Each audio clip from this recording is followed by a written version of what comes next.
Bonjour à tous, que le Seigneur nous bénisse encore ce matin.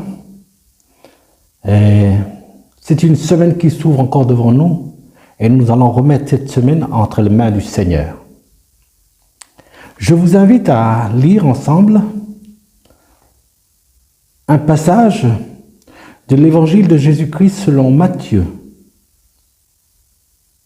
le chapitre 8, du verset 21 au verset 27.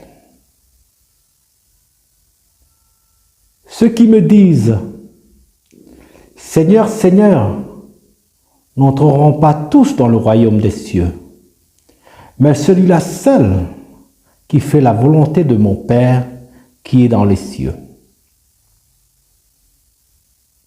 Plusieurs me diront en ce jour-là, « Seigneur, Seigneur, n'avons-nous pas prophétisé par ton nom? N'avons-nous pas chassé des démons par ton nom? Et n'avons-nous pas fait beaucoup de miracles par ton nom? » Alors je leur dirai ouvertement, « Je ne vous ai jamais connu. Retirez-vous de moi, vous qui commettez l'iniquité. » C'est pourquoi quiconque entend ces paroles que je dis et les met en pratique sera semblable à un homme prudent qui a bâti sa maison sur le roc. La pluie et le vent ont soufflé et se sont jetés contre cette maison, mais elle n'est point tombée parce qu'elle était fondée sur le roc. Mais quiconque entend ces paroles que je dis et ne les met pas en pratique sera semblable à un homme insensé qui a bâti sa maison sur le sable. La pluie est tombée, les torrents sont venus, les vents ont soufflé et ont battu cette maison. Elle est tombée et sa ruine a été grande. Après que Jésus eut achevé ce discours, la foule fut frappée de sa doctrine, car il enseignait comme ayant autorité et non pas comme leurs scribes. Que le Seigneur bénisse sa parole. Ce petit partage ce matin, je l'ai donné comme titre « Le roc et le sable ». Jésus donne cette image de deux personnes qui construisent deux maisons, l'une sur le roc et l'autre sur le sable. Les éléments naturels qui se déchaînent vont tomber sur ces deux maisons. L'une tiendra, celle qui est fondée sur le roc, et l'autre sera battue, détruite, celle qui est construite sur le sable. Dans la vie de chaque jour, nous voyons autour de nous, un sage et un insensé se définissent toujours dans leur vie, en le fruit de leur travail, etc. Et le sage ici est celui qui écoute la parole du Seigneur et la vit pleinement chaque jour dans son quotidien. Lui et la parole ne font qu'un. Quand un homme met sa foi et fait la volonté de Dieu, voilà une promesse qui vient de la Bible, qui peut détruire cet homme? Qui peut déstabiliser et détruire sa foi?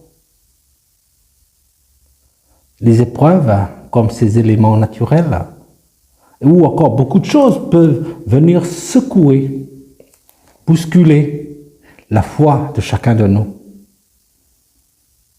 même ébranler sur lequel on est bâti cette maison. Mais qui peut arracher une maison bâtie sur de solides fondements tels que le roc, la parole de Dieu? Cette maison ne tombera pas.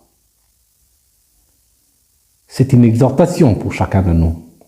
Alors, l'exhortation ce matin aussi, c'est de dire « Bâtissez votre maison sur le roc », c'est-à-dire bâtissez votre vie dans la parole de Dieu, sur la parole de Dieu. Mettez votre foi en Jésus-Christ, car il affermira votre foi. Le sable ici, image de la faiblesse humaine, parfois qui fonde sa vie sur sa propre sagesse, sur sa propre philosophie, mais aussi sur sa désobéissance. C'est une foi qui est fondée non pas sur la parole de Dieu. Autour de nous, chaque jour, en tout cas, nous entendons les gens parler, la famille, les amis, dire que moi je crois en Dieu. Tout le monde croit en Dieu. Mais une personne qui croit en Dieu se définit surtout par son témoignage et sa vie, c'est-à-dire par l'obéissance à la parole de Dieu. Écouter sa parole, c'est une chose, mais mettre en pratique sa parole en est une autre. Le dire et le faire vont de pair. Donc, vivez en conformité à la parole de Dieu. Et suivez le Seigneur et mettez votre foi dans le Seigneur Jésus-Christ. Ainsi, celui qui bâtit sa maison sur le roc, même si les éléments naturels, même si les épreuves, même si les tempêtes de la vie viendront vous secouer, votre maison ne sera pas ébranlée. Votre foi ne sera pas enlevée et même arrachée, car elle est fondée sur la parole de Dieu, sur le roc. Que le Seigneur nous bénisse et nous encourage à mettre en pratique la parole de Dieu, car c'est la solution pour notre vie. Amen.